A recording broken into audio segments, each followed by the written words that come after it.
Do you miss the 2000s? Dial-up, gleefully tuning in to the Disney Channel? Or if you had an untreated emotional disorder, Cartoon Network. Witnessing George Bush's sweet moves. Ugh, please tell me he does bat mitzvahs. Well, you're in luck because Y2K has made a comeback. Kind of. For the sake of being able to expand on and focus on one topic at a time, and for brevity, because I cannot do hour-long videos anymore. Every time that my editors see that the raw footage for these is 3 hours long, they start rattling the bars of their enclosure. I spray them down with a hose, throw the footage at them. Yes, I said throw. I burn the footage onto a CD. Because when I hurl something at my employees, I want to hear it make impact. Today, I'm gonna yap about the claim that Thin is back in even though it never left.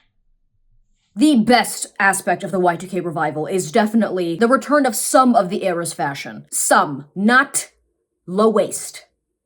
Not in this house. But I do love a semi-vintage piece that has me feeling like I'm about to get crunk off of a Shirley Temple at a Katrina benefit. So if you enjoy throwback pieces or love thrifting, then you will love Whatnot. Whatnot is the #1 live stream shopping app where you can score not only clothes, but antiques, memorabilia, physical media, and more. You can support local sellers and small businesses and reduce on clothes waste while bidding on pieces where the seller will show you the piece up close and in motion. You can inspect the quality of it better, ask them questions about the item in real time.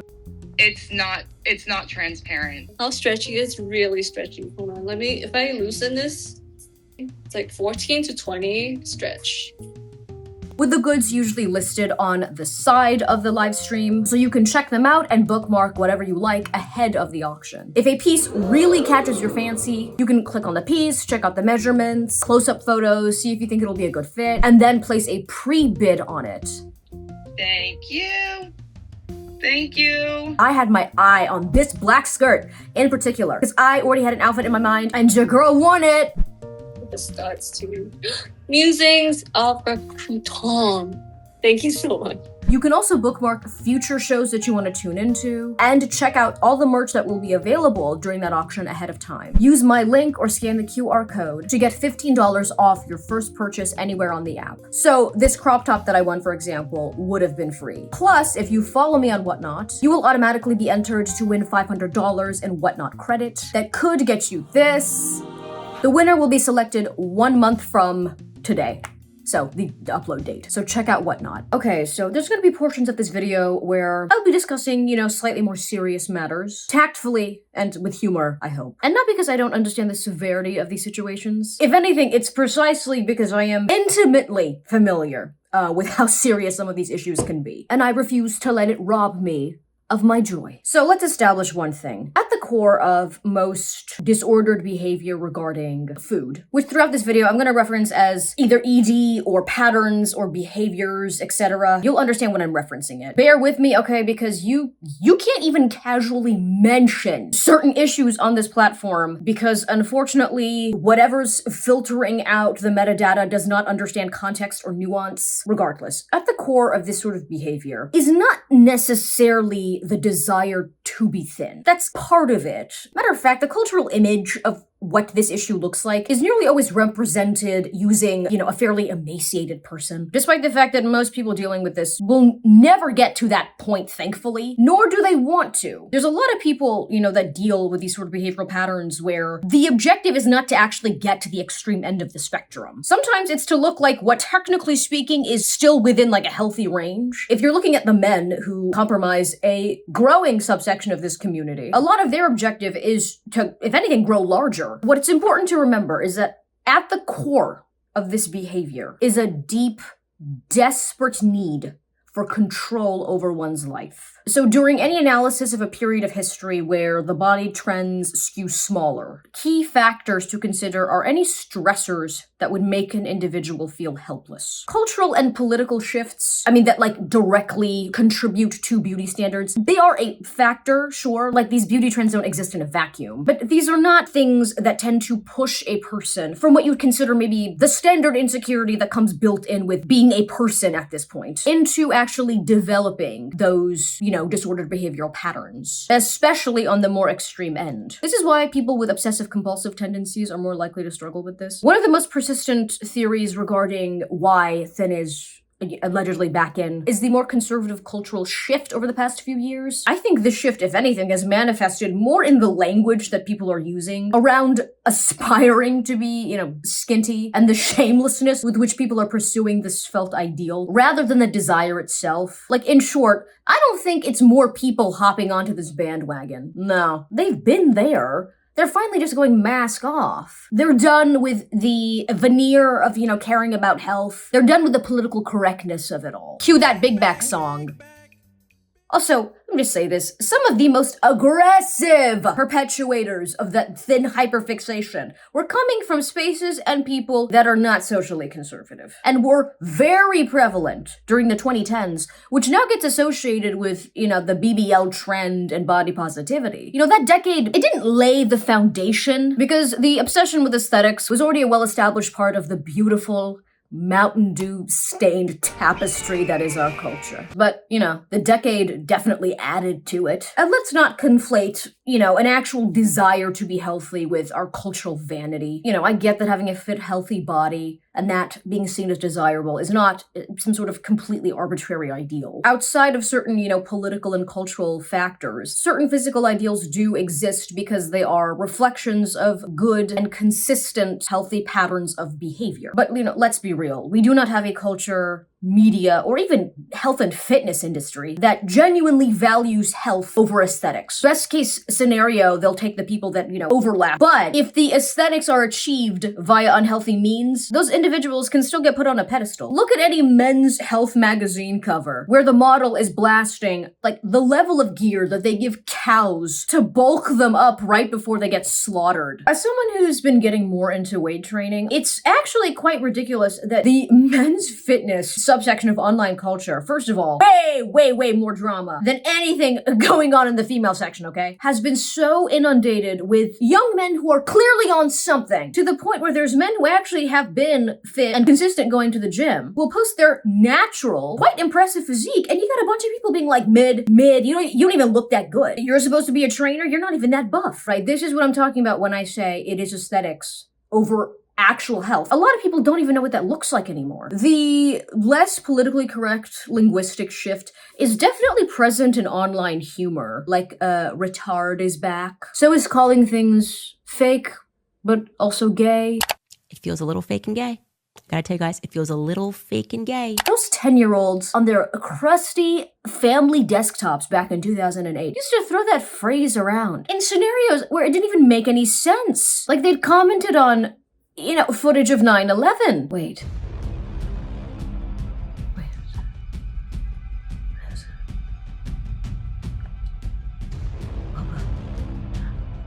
They were right. So cultural shifts obviously can play a role in the kinds of silhouettes that get idealized, and there is something to be said about subconscious influence, but they usually tend to exacerbate pre-existing issues in people, as opposed to being the catalyst. Like simply wanting to adhere to established or changing beauty ideals can definitely be a gateway to this kind of behavior, but it's not at the core of the issue, especially because what pushes people over the edge are more personally impactful stressors. So if I was to point to the factors that actually might potentially push people right over the edge, I wouldn't say that it actually is the more conservative cultural shift. I would argue that the key factors would actually be the political and economic uncertainty, the cost of living going up, the Kafkaesque nightmare of the modern job market. Also, I will say there is something to be said about the sort of existential dread that comes from the ruling establishment, revealing themselves to be even more evil than anything that many of us could have comprehended. All of those things compounded by, interpersonal issues, trauma, familial issues, etc. Because if you can't control what is happening around you, you can control what you consume. Now, I am emphasizing these sort of behavioral patterns because in a lot of this discourse, it's a lot of English lit majors making video essays, which I guess is the modern day symposium. The concern regarding these, body trend skews isn't just that people are gonna, be made more insecure and start ripping their hair out in frustration. The bigger concern is that this will potentially lead more young people into going down the dark Pinterest alleyways that many people in the 90s and 2000s had traveled on. And I understand that concern. The biggest recent uptick in ED behavior came in 2020 as a result of the lockdown. I mean, for the same reasons that I mentioned earlier. As you can imagine, the social isolation, the economy tanking, people doom scrolling, WAP. That year politically was also the biggest schism in American history, short of the Civil War, even though Gal Gadot tried to save us, and you guys made fun of her for it. The defining political moments of that year that were more impactful on teens and young adults were primarily left-wing, BLM, Stop Asian Hate, which also did lead to some very oddly performative moments. Pop my butt, pop my butt. Do you know what pop my butt meant to Harriet Tubman? Do you know what that meant? It meant a whip. This photo still kills me. Oof, you know their joints cracked like a Kit Kat when they tried to get back up. And on the right-wing side was anti-vax, the election debacle, QAnon, who, to be fair, were right about some stuff. At least the ones who weren't undercover feds. Though these were not movements that had any direct impact on beauty trends. There wasn't like an ivermectin chic. So it was different to say something like the trad wife aesthetic. They did have a specific look to it. So the largest uptick of this behavior, of these behavioral patterns in the past few years, ran concurrent with more left-leaning social movements, especially amongst younger people. The 2010s had an unprecedented rise of a massive ED subculture, alongside the rise of the body positivity movement and third-wave feminism. What wave are we even on at this point? 57? All three of these gaining popularity among young women in particular, oftentimes in the same spaces. I was on Tumblr back in the 2010s, which was basically like being a senator during the reign of Caesar. I'm a primary source. Do you know how many users were reposting some random BuzzFeed pop feminist article about like free bleeding or like a black and white photo of a tampon and then switching over to their secret second account to curate a collection of inspo that body-wise could have been mistaken for war correspondence photos of a POW camp? Cognitive dissonance was the backbone of that website. Now, the 2010s rise in this sort of disordered behavior and the subculture that came with it was primarily due to, first, an expansion of what even constituted as an ED issue, more access to treatment and awareness of the issue, and of course the rise of the internet, where self-esteem destroying images were constantly funneled down your throat, like geese being fattened up for pate. Or worse, actually, we funneled it down our own throats. Because as much as there were some, and by some I mean 3, if we're being generous, plus-size models that popped off during that era, the beauty icons of that decade that had people in a chokehold that were getting compilation videos and edits made of them by tweaked out high schoolers who had just mastered like a slow edit zoom in. What is the modern version of that? Like CapCut? If you were alive during this time period, all right, the figures that were put on a pedestal unhealthily, that people were living vicariously through, they desperately wanted to be on a yacht off the coast of France with a billionaire daddy. Nearly every single one of them fell within a thin range. Even the curvier women of that era were, like considered beauty icons, say a Kim K. She's actually quite tiny, BBL included. I could swaddle her like a little Armenian baby, feed her crystal light through a baby bottle, or drip feed her matcha like a baby bird. All I'm saying is that the left-leaning cultural shift of that era didn't seem to change the preferred body ideal or curtail it manifesting into more unhealthy behavioral patterns. Whether or not there has been an actual uptick of this sort of behavior in the past few years is a bit tricky to say. It's pretty difficult to get comprehensive data on this sort of thing while it's happening. Usually you have to wait at least several years. The most recent and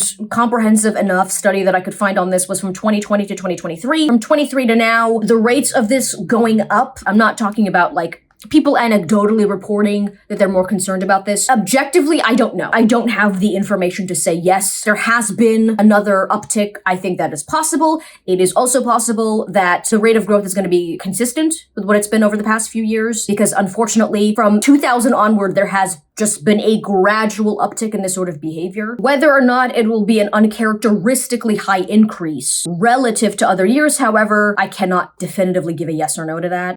Even, the slightly curvier ideal becoming more idealized during that era that gets, like, in some cases touted as an example of how slightly more progressive the culture was being, that finally there's a beauty ideal that isn't exclusively white. The gag being that oftentimes that ideal was even harder to achieve than just being skinny, was also a body type that was way more over-sensualized, and eventually mutated into popularizing the BBL surgery because oftentimes those proportions were impossible to get unless, you went under the knife. So even that body trend was not any more progressive, it was just less white. You know what's interesting is that, like, as much as conformity and adhering to prescribed feminine roles, which would encompass appearance, is associated with cultural conservatism, but our cultural obsession with skinniness is, I would argue, at times more reinforced in subcultures that are trying to be countercultural or subversive. Think grunge, emo, scene, punk, etc. Massive ED subcultures in all of them. Could rival anything going on with WASPs and Mormons. And that's because this behavior can manifest not just as a means of trying to conform to a beauty ideal, but also as a way of rejecting it. In many cases, it's not about appealing to the male gaze, but actually trying to be invisible to men, to be androgynous as a rejection of the expected ideal of femininity. Whereas others lean into it in order to affirm their womanhood, the ultimate sign that their femininity is correct. A very literal interpretation of beauty is pain, because the masochism, the restraint, the denial of that indulgence, that makes their beauty earned. The idea being that they had to work for it, they had to suffer. What I'm trying to say is that these behavioral patterns can latch themselves onto multiple philosophical views, right? Just as long as the need for control underpins it. That's why I think looking at this issue through the lens of trying to appeal to the male gaze is like,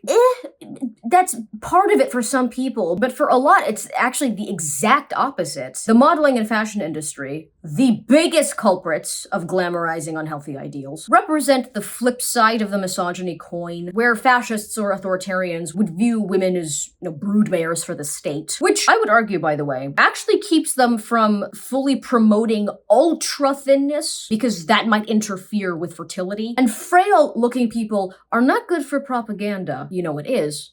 Muscularity. But instead, modeling values women purely as ornamentation. Or if you're lucky, you can get upgraded to the coveted position of being a muse to a raging narcissist who will not shut up about how Lou Reed is overrated, but you can't leave because his body is blocking the exit. It's like the cultural reinforcement, that there is only a small range of acceptable sort of silhouettes. It's not just being reinforced by weird divorced fathers and Tate McRae's comment section saying, too much meat on the legs, too much flesh. Just kind of looks like my daughter's friend, 6 out of 10. It's also all of the memes and jokes about being skinty. Like, I know y'all have seen them. Okay. Skinny or bring back a dead relative? Ooh, skinny. Oh. Skinny. Skinny or human rights? I know the people making and reposting these are, like, they're doing it as a tongue-in-cheek sort of thing, alright? I'm not gonna knock down some random 15-year-old making a meme edit, with a Glock to their forehead about to pull the trigger, because they said something that wasn't body pause. All I'm saying is that humor is very revealing of what a culture's normalized beliefs and value systems are. No. It was no 15 minutes ago, and it's no now. Like, every time. I understand. Consider the difference in how people respond to someone posting a photo or a video of them, doing like a little dance as their grandparent dies in the background, and they got like a fit body. There's people in the comments writing whole sonnets about how snatched their waist looks, versus when someone who has a more regular body will post, especially if it's a post where they're like, they're on the beach or they're feeling themselves. They're not even chubby enough to really be considered fat, but they don't have like an idealized body. Like, they don't have like a chiseled midsection and like sculpted limbs. You go to the comment section, all you see is, this is what a healthy body looks like, by the way. Men would go to war for you. Oh, I know there's a man out there that doesn't play about you. It got to a point where, like, it was a meme. Just found out I'm chopped and also unk, so. I get that a lot of these people had good intentions, okay? I'm just saying that sometimes the positivity not only just came off as backhanded, but it's comments that like, yeah, nobody would be saying this if the person was skinny. It was just a lot of like backhanded positivity. I really appreciate you even just being part of this video. The fact that you took your shirt off in front of everybody here, like that takes a lot of courage, and I appreciate that. Thank you.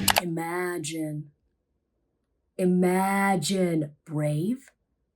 I'd lose my mind. A lot of the politically correct language of the 2010s, and I say politically correct because it wasn't actual kindness. It was the sort of agreed upon corporate jargon that is the cornerstone of politically correct language. It was people saying like plus-sized instead of fat, when deep down they'd cry if anyone called them either. Remember what I said about the desire to be, svelte didn't change? The language around it did. It's not a surprise that all it took was a slight decrease in the cultural emphasis on political correctness for people to just go, yeah, I don't even really care about health. Like, aesthetics over everything. I mean, the goal is to mock. Okay, I just want to mock. I don't give a f about getting girls. I don't give a f about that shit. I want to mock people, right? I'm going to walk into a room and people are like, holy look at this. Matter of fact, aesthetics at the expense of health. Because, frankly, it's what people were doing anyway. They were just finally being honest about it. This is in part why the looks-maxing subculture in all of its bone-smashing glory took off. For the first time, individuals like Clavicular, who were obsessed with aesthetics, were being completely transparent about the lengths they were willing to go in order to achieve their desired looks. As toxic as aspects of this movement are, one of the reasons young people gravitated towards these subcultures is because their shameless pursuit of vanity allowed them to be honest about their methods. The fitness industry, especially online influencers, claimed to promote health, while so many of these creators have credible roid use accusations against them. Not to mention celebrities who have single-handedly funded their plastic surgeon's beach house, denying that they achieved their specific aesthetic goals via cosmetic surgery and instead shelling out these scam products. The Claviculas of the world will go mask off and admit to being juiced up since he was 14. Black market drip. Well, not anymore though, because apparently it was making him sterile. And what is the point of all of this streamer moolah if you can't have little clavicular juniors that'll run up to you one day and say, Papa, it's time for my first peptide injection. Consider a figure like Liv Schmidt, who became a skinny talk icon for her dieting advice. There are critiques to be made of her skinny society and her general philosophy regarding body image. But this is the post. I screenshotted it. It's still up on her Instagram, and I'm gonna read it to you. Why I don't eat like a tourist. I'm not here to try the food. I'm here to look sculpted on the beach. TripAdvisor says pasta. I say lemon water and silence. My memories don't come from meals, they come from how flat my stomach was. Bloated in a bikini for a local plate? Absolutely not. But one of the most recurring sentiments from her followers is how refreshing it is for someone to not only say that they just want to be skinny, like straight up. They're not covering it up with, oh, I just want to be healthy. But like everybody knows what you mean by that. And especially because she didn't try and be quirky and lean into the whole, I'm a model and I look a certain way, but Vogue will have me filmed eating junk food in order to lean into the cutesy fantasy of being model thin but still being able to eat junk food all the time. But instead going, no. The only way to maintain the size is to obsessively watch what you eat and engage in strict portion control. It will come at the expense of your muscle mass, in her case, but she was being honest about what a lot of influencers and celebs do behind closed doors. This is why the surface level of these subcultures have appeal, because she's not entirely wrong that the only way to maintain a smaller size is by watching what you eat. Up to a point, obviously, but objectively speaking, it's true. And that portion sizes in the US are unnecessarily large. But then the mask will slip, like in her IG story post. And you see how quickly practical advice can slip into obsessive and vapid body obsession. It's unfortunately nothing new. Now they just feel comfortable enough to say what they always meant. I'm not saying that self-awareness justifies unethical behavior, especially if you are promoting it. I'm just saying that this was like a natural culmination of what the 2010s had already been building up. Some of you might have seen some of these posts of people just finally saying how they've actually always felt, that I'm glad that lean is back. Matter of fact, the body is the outfit. Because if you've ever been in the fashion world or you've had an interest, in that subculture, this rhetoric is not new whatsoever. You want to talk about a recession indicator? This is one of them. When you have no money, the only thing you can flex is what? Exposed collarbone? Rolling glitter over that protrusion so people notice it more? Y'all, I saw this one post. I cannot find it anywhere, where this guy was talking about how he loves to see that the rate of fatty boombatties is going up. It motivates him at the gym, because he knows that his svelte little body is a commodity. And he punctuated the post with alhamdulillah.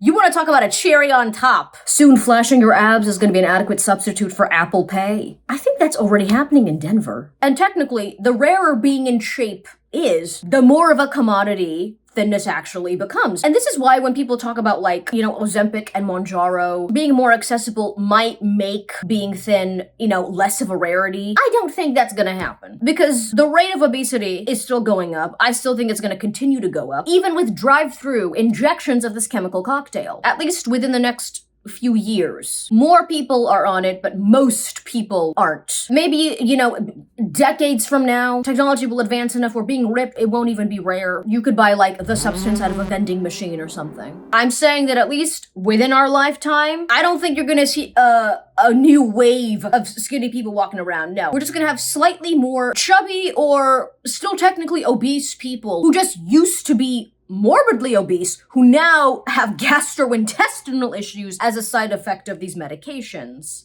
Speaking of the great Oz, the biggest catalyst for this discourse has been the recent downsizing of certain public figures, especially the Wicked cast. And I don't have enough information to say that any of them are actually on this injection. I mean, some of them have publicly stated that they are. However, the odd number of public figures that have noticeably shrunk is strange. Thankfully, the reaction to these public figures downsizing has been so overwhelmingly negative. When you have even the not at all politically correct, petty label will 100% come after you for your weight and say you're built like a deep breath, when even those individuals are looking at these transformations and going, this is a bit much. I do think that is a sign that as a culture, we have not normalized this level of emaciation. I'm not saying it isn't odd, but when you actually look at this, even within the context of the entertainment industry, it is actually a fairly small percentage of people that have gotten to this level. It's odd that it's happened simultaneously, don't get me wrong. I don't think that is purely coincidental. However, there is a difference between something being slightly more common amongst the elites versus it actually being idealized by the population and especially the average person. I'm not going to show any full body images of them. Y'all know what they look like. Let me say two things. One, there's a lot of people that are still very much entrenched in this subculture that watch videos like this, and I get that people need to use visuals to emphasize a point. So I don't think it is the intention of other people discussing this topic. However, I'm just saying there's a lot of people that watch these kinds of videos because they know they're going to be bombarded with a bunch of images and photos of people who are on the extreme end of that spectrum, and they're watching it deliberately. Some of y'all will understand what I'm talking about when I say this. There's multiple reasons I don't want to show full body images of these people, and it's not just to maintain the monetization of this video. I'm not going to pretend like that's not a factor. There is an ethical component to it, especially when it comes to the case of the songstress Grande. This is my hot take. You can disagree with me if you want. I know that especially recently, there are people discussing her in particular because she has gotten to a point where it is, I can understand people's concern. Let's just put it that way. If you understand being on the ED wavelength, all of this coverage of people zooming in on her décolleté and the noticeable muscle deterioration, talking about how feeble and small she is. I know there's a lot of people that would argue this is body shaming or bullying. I don't know if she might interpret this as bullying. If anything, it might be encouraging her to keep going. That's all I'm gonna say on this because I don't know this woman. Yeah, I don't want to talk about this specific person anymore. Let's move on. In the case of the 10 other celebrities that keep getting brought up in this conversation, because it really is 10 of them, there are multiple theories that people have touted regarding their downsizing. There is the more psyopish explanation that these beauty trends are meant to be a form of psychological warfare. It's meant to keep you obsessed with maintaining an ideal where the goalpost is constantly moving. It keeps you exhausted and feeble, too weak to care. With the end goal not being to have a frail population, because most people are never gonna get to that end of the spectrum. But it will keep people dissatisfied and in this endless sort of crash dieting cycle that will just end up making them sicker or fatter. Honestly,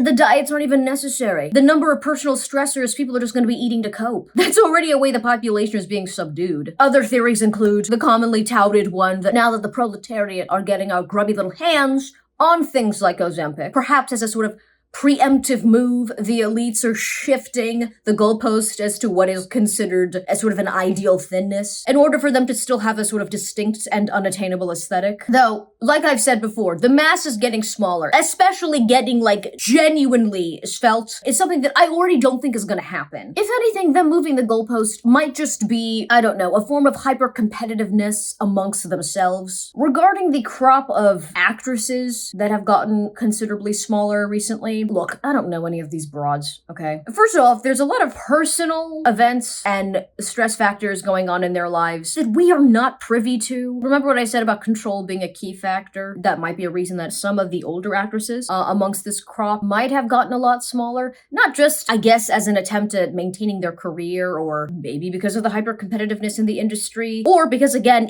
their size might be the only thing that they can control. I don't know. Here's the thing about extreme trends in the entertainment industry, especially as it pertains to body modification, and especially something like, cosmetic surgery, not just weight. People who are willing participants in this industry getting sucked into that never-ending vanity and body dysmorphic vortex is not surprising, because it is an industry that has a perverse and vapid value system. So not only does it reinforce these people's pre-existing insecurities and give them new ones, if anything, it is also an industry in which maintaining your career is considered paramount. So it is also an industry that ends up attracting people who do clearly value fame and the validation of the public on some level. To varying degrees, but generally speaking, right, the cliche that people in this industry were not hugged enough as children or something, there is some truth to that. Which means that there's a lot of people in this industry that are willing to sacrifice anything to maintain their fame, sensual appeal, their youth, etc. Not just for marketability's sake, because that's the name of the game. That's what gets rewarded by this industry, and let's be real, by and large, the public. Just as long as the work that you get done doesn't leave you botched. But a lot of these people are also doing it for their own sake. One can be suffering and vain simultaneously, oftentimes suffering in part as a result of their own vanity. If we want to talk about people who most definitely put the idea of being famous on a pedestal and who downsized slightly earlier than this new crop of celebrities, it would be the Kardashians, whose shrinkage, if anything, was a canary in the coal mine for hip-hop's diminishing cultural influence. Not to say that it has none, but compared to the cultural juggernaut that it was in the 2010s, yeah, it's fallen off a bit, the Kendrick and Drake beef aside. Compared to that era, there is not as much cultural capital to gain from aligning yourself with hip-hop culture, and by extension, blackness, which the BBL trend was, inextricably tied to, unfortunately. Aesthetically, yeah, hip-hop, it's got some duds. Not every era is gonna include swagged-out icons like Cameron. Look at that Pepto-Bismol drip. I'm not a fan of, hyper-focusing on specific public figures to this extent. Even if it's individuals I don't think have a great influence, they are so invested in maintaining a sort of cultural relevance that they do end up shifting in order to align with whatever is trending. So it's you can't really talk about beauty ideals of our generation without them getting brought up, despite the fact that they actually do come from money. These women's aesthetic was very new money. Flashy, very trend-obsessed. Similar to how somebody like Donald Trump also came from wealth. At least it was second generation wealth. But he had this sort of ostentatious gaudiness that is usually reserved for Russian oligarchs that swindled their way into money after growing up dirt poor in some coal mining town that would make a gulag look hospitable. Now, I've said in my fall of the BBL video that this surgery and the whole, baddie aesthetic was never a wealth signifier, right? It was a new money one at best. At least it was a new money indicator when it was slightly less accessible. But now that two of the Kardashian clan members have reached billionaire status, technically, they might not get invited to those Messianic lodges, but maybe they'll attend the female version, which I assume is a goop retreat. Kim wants in on high fashion. Kanye gave her a little nibble, and now she wants more. Y'all gotta remember that her initial downsizing several years ago was in order to fit into Marilyn Monroe's dress for the Met Gala. You know, the Happy Birthday, Mr. President, Mistress Final Boss ensemble dress. I still cannot believe she had the audacity to sing that affair song. She's lucky Jackie was too classy to throw hands. Plus, if she wanted to be taken seriously as a businesswoman and not just a reality TV star, you do have to play into respectability politics. And people in the upper echelons of society never took the BBL seriously. Remember what I said, that one of the factors when it comes to any of these public figures leaning into the thinness is also just personal reasons? Consider an individual like Chloe. Again, this is me speculating because, like, I don't know this woman. All I'm saying is, for years, she got clowned for being the biggest sister. Her appearance was compared to her sister's. Eventually, she gets a lot smaller. And now all of these people are saying, oh my gosh, she's taking it too far. Now, all of the comments about her appearance is that, for the first time ever, she might be too small. I will say that Kendall and Kylie, not that I'm trying to out them, but they did text me and say that they were a little concerned for you because you're really skinny. And I said, I think she's a bit stressed. And Kendall said it, the model? Kendall said it. And so I said, no, guys, she's fine. If you spent most of your life constantly being seen as the bigger sister, and not just because of her stature, now all of a sudden, you might actually be one of the more svelte ones? Am I that surprised that her response to this was being giddy? No. Alright, I'm kind of getting tired talking about celebrities and this family in particular. In my final video on this series, I will be delving into the body positivity movement and why everyone is beautiful is a lie. I was trying to do a blue steel, but I think I was giving Melania a try. Donald.